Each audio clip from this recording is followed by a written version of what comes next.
IVF surrogacy కేంద్రాలపై ఎవరైనా బాధితులు ఫిర్యాదులు చేస్తే వారిపై క్రమశిక్షణ చర్యలు తీసుకుంటామని విశాఖ జిల్లా డీఎంహెచ్ఓ జగదీశ్వరరావు తెలిపారు. ఐవీఎఫ్ సరోగసి విధానాలపై ముందస్తుగా అవగాహన కల్పించాలని ఆయా సెంటర్ల ప్రతినిధులకు ఇటీవలే ప్రత్యేక సమావేశం ఏర్పాటు చేసి తెలియజేశామన్నారు. ఇకపై ఫిర్యాదులు వస్తే వారిని ఉపేక్షించేది లేదని హెచ్చరించారు. ఆసుపత్రులు, ల్యాబ్లు, కార్పొరేట్ హాస్పిటల్స్ పనితీరుపై తనిఖీలు చేసేలా ప్రత్యేక వైద్య బృందాలను ఏర్పాటు చేశామని చెబుతున్న వైజాగ్ వైద్య ఆరోగ్య శాఖ అధికారి జగదీశ్వరరావుతో మా regional coordinator Kiran face to face. తనాన్ని అంగటి సరుగ్గా మార్చినటువంటి సృష్టి ఉదంతం ఇప్పుడు తెలుగు రాష్ట్రాల్లో సంచలనం రేపింది. ముఖ్యంగా ఐవీఎఫ్ పేరుతోటి పెద్ద ఎత్తున మోసాలకు పాల్పడుతున్న నేపథ్యంలో వైద్య ఆరోగ్య శాఖ అప్రమత్తమై ఇప్పటికే విశాఖ జిల్లాకు సంబంధించి ఎక్కడెక్కడ ఈ ఐవీఎఫ్ సెంటర్లు నిర్వహిస్తున్నారనే దాని మీద ఆకస్మిక తనిఖీలు నిర్వహించడం, లైసెన్సులు ఉన్నాయా లేదా, వాళ్ళ లైసెన్స్ రెన్యువల్స్ ఎలా ఉన్నాయి, వాళ్ళ పనితీరు ఏ విధంగా అనేది పూర్తి స్థాయిలో గత 4-5 రోజుల నుంచి కూడా పూర్తి స్థాయిలో జిల్లా వ్యాప్తంగా కూడాను ఆకస్మిక తనిఖీలు నిర్వహిస్తున్న పరిస్థితి. ఈరోజు విశాఖపట్నం డీఎంహెచ్ఓ జగదీశ్వరరావు మనతో ఉన్నారు. ఆయన అడిగి తెలుసుకుందాం. సార్, ఈ తనిఖీలు ఎంతవరకు వచ్చాయి? ఓవరాల్గా మన విశాఖ జిల్లాకు సంబంధించి ఎన్ని ఐవీఎఫ్ సెంటర్లు మీరు మనకి 53 సెంటర్స్ ఉన్నాయి. ఐవీఎఫ్ సెంటర్స్, మరి ఐయుఐ సెంటర్స్, బ్యాంక్స్ అండ్ సరుగసి సెంటర్స్లో 9 సెంటర్సే ఉన్నాయి. మొత్తం 53 సెంటర్స్లో దగ్గర ఒక 12 సెంటర్స్ నేను ఈ 3 రోజుల నుంచి తనిఖీలు చేస్తున్నాము. తనిఖీల్లో ఏంటంటే ఎందుకంటే 23 తర్వాతే మనము వీటి మీద లైసెన్స్లు ఇచ్చున్నాము. సరుగసి యాక్ట్ అనేది 2021 వచ్చింది. 21 వరకు నార్మల్గా వాళ్ళు సరుగసి కావని లేకపోతే ఐవీఎఫ్ సెంటర్స్ రొటీన్గా చేసుకునేవారు. 21 యాక్ట్ తర్వాత కంపల్సరీ కూడా ఈ సెంటర్స్ని రిజిస్టర్ చేసుకోవాలని ఉంది. 22 నుంచి ఇవి ఎక్కువ మోతాదులోని రావడము సెంటర్స్, 23 నుంచే సెంటర్స్ మనం వెరిఫై చేసి ఇచ్చాం కాబట్టి 28 వరకు వీటికి అన్నిటికీ ఉన్నాయి. రెన్యూవల్స్ అన్న పరిస్థితి 27 నుంచి వస్తాయి.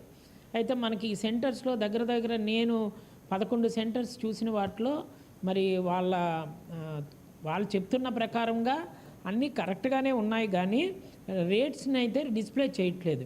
రేట్స్ని కంపల్సరీ మన 49లోనే డిస్ప్లే చేసి ఉన్నారు. అయితే మిగతా సెంటర్స్లో కూడా ఈ ప్రొసీజర్కి ఏటేటి అనేది డిస్ప్లే చేయమని చెప్పడం జరిగింది.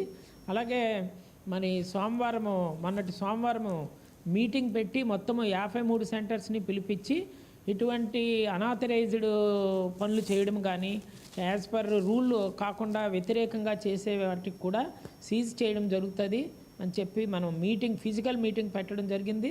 వాళ్ళు ఒక వారమో 15 రోజులు ఒక 30 రోజుల్లోని వాళ్ళ డేటా అనేది తీసుకురావడం జరుగుతుంది. అలాగే ఈరోజు మార్నింగ్ జూమ్ పెట్టి ప్రతి ఏఎన్ఎంకి, ఆశాకి, మెడికల్ ఆఫీసర్స్కి నేను ఒక ఇన్స్ట్రక్షన్ పాస్ చేశాను.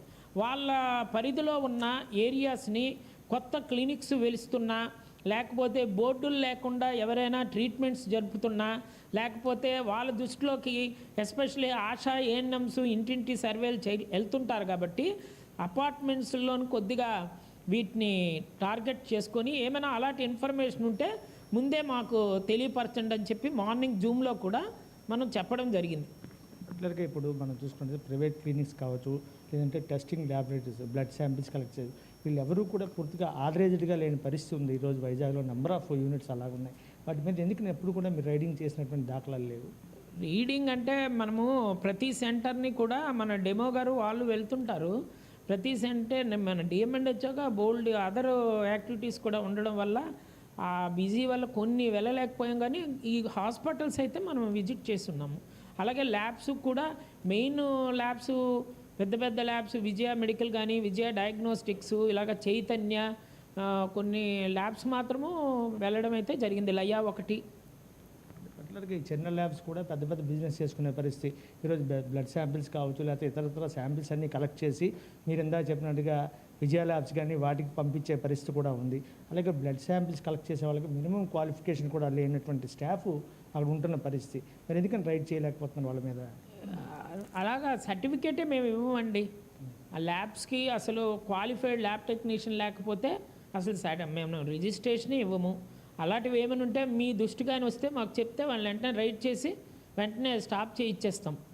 అది రైట్. Thank you.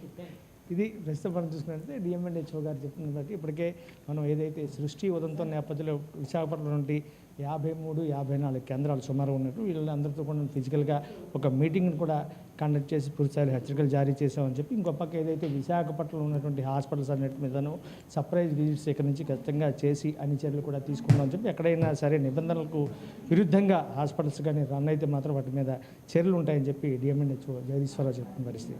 రాష్ట్ర కింద 99 వైజాగ్.